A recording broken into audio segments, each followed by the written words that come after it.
Oda, as usual, giving us surprise after surprise. The elements of this chapter were really incredible in my opinion, and even though we predicted some of the things to happen from this chapter, but certainly not in this particular manner, And also, I saw a lot of people who are unhappy with the progress of this particular chapter based upon the spoilers that we currently have in relation to a particular character, but I think that is quite justified and I'm going to explain that in a separate video because I'm really excited about the things that are happening here. These events are kind of really going to introduce a wildcard element to the story and I am totally excited for it. So hello and welcome to UnderYZ, my name is Soham and today we are going to talk about the spoilers for One Piece chapter 1011. But before that, if you're new here then please consider subscribing to our channel since I do weekly anime and manga related content along with a bunch of other stuff. With that being said, let's begin the video. So the chapter is actually called The Moral Code of the Red Bean Paste, which is a reference to the Oshiroko or the red bean soup which Tama gave to Big Mom at the starting of Wano, which is actually very important in this particular chapter. But basically here we find out that Killer and Kid are scared to see that Big Mom is returning and she's flying even without the help of Zeus. It seems like a new homie is created which is called Hera, which is obviously a reference to Hercules, because if you know about mythology then Zeus and Prometheus have always been kind of enemies, and as such the role of Hercules is very important here.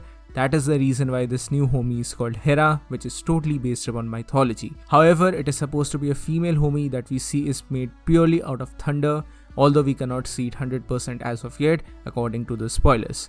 Moreover, Big Mom uses a new attack called Fulgora, which is kind of translated as Shake and Thunder. It's a massive thunder attack to test Hera's true powers.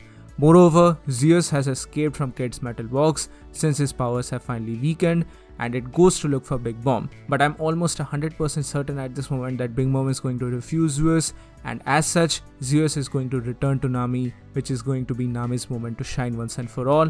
We all knew that this moment was coming, so it's kind of nice that this prediction is finally coming true. But moving on, there's a conversation that takes place between Kaido and Luffy, in which it seems like Kaido says that he is actually enjoying this particular fight, which is interesting to say the least. Kaido is touted to be the strongest creature alive, and for him to actually enjoy a fight, that really means a lot.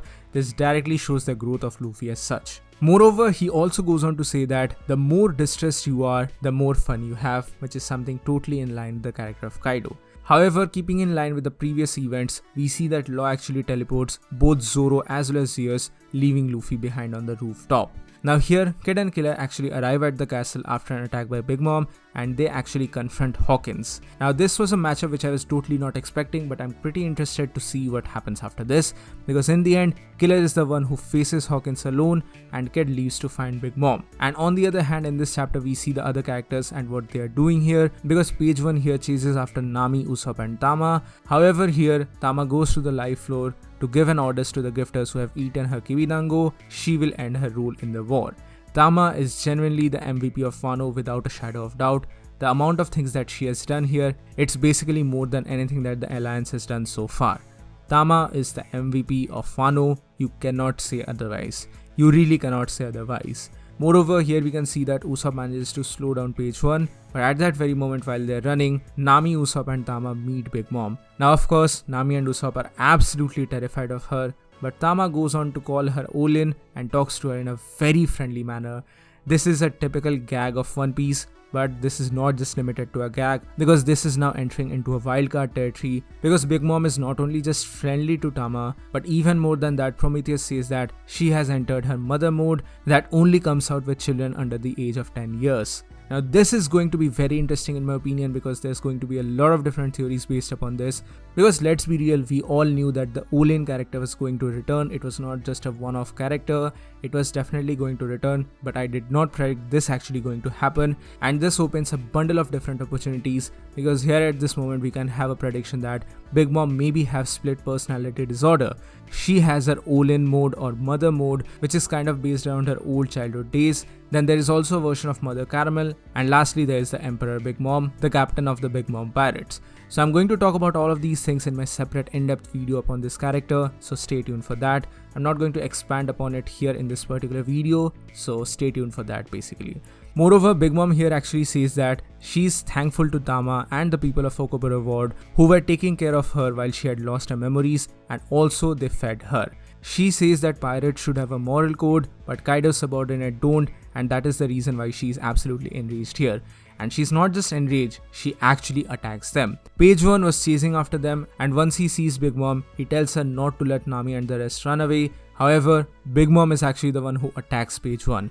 Big Mom uses her Haoshoku Haki when she punches him, and she doesn't even touch him at that moment. This is huge, this is absolutely huge, because the words of Tama actually have an effect here. Big Mom says that you have absolutely no morals, and the chapter actually ends with Ulti in absolute shock upon seeing this particular scene. Now this is a really huge thing, this is absolutely huge. Also, we have some additional information here. Basically, it says that the mother mode rarely appears with kids under the age of 10 years, and the reason why she actually attacks Page 1 here is not just because of her gratitude towards Sama, but she's genuinely angry because they executed the people who lived in Okaburo town, and that is the reason why she says that you have absolutely no morals. Now this is really interesting in my opinion, because this paints a very nuanced picture of Big Mom and not just a hulking brute or a hulking, evil character as such, just for the sake of being an evil character. This actually makes her a very compelling character in my opinion, a nuanced character for that matter, who is not just here for the sake of destruction as such. I am really intrigued by this chapter, and I know that some people will be kind of disappointed as to why Big Mom is doing something like this, why is she kind of quote unquote supporting the alliance as such. But Big Mom has always been the wild card of Wano, and her actions are always going to be kind of unpredictable as such, and initially we thought that she might betray Kaido, but I think that this is definitely a better execution of her role as such. Moreover, I would like to end this video by saying that, you know what, I know I'm repeating myself, but I just want to reiterate that Tama is genuinely the MVP of Wano. She is the most important person of Wano. She not only gave food to Big Mom, but she also gave food to Luffy, which is one of the most important events in the world of Wano. Food has always been one of the most motivational factors, one of the most essential factors for any, arc as such. And as such, she has always been one of the most important and most influential persons in this particular arc as such. And I'm really happy with the overall things that we are going to see in One Piece manga chapter 1011. As such, I'm really excited to see the official chapter as well, because this is going to be really amazing in my opinion. So these are all the things that we currently have for One Piece manga chapter 1011. What do you guys think about all of these things? Please do let me know in the comment section below. With that being said, this is WonderWyZ guys. Thank you so much for watching. Please give this video a thumbs up if you like it, share it with your friends, and subscribe to the channel for more. Also, please do join the channel membership for some very cool perks and features. With that being said, this is WonderWyZ, and I'll see you soon on the next one.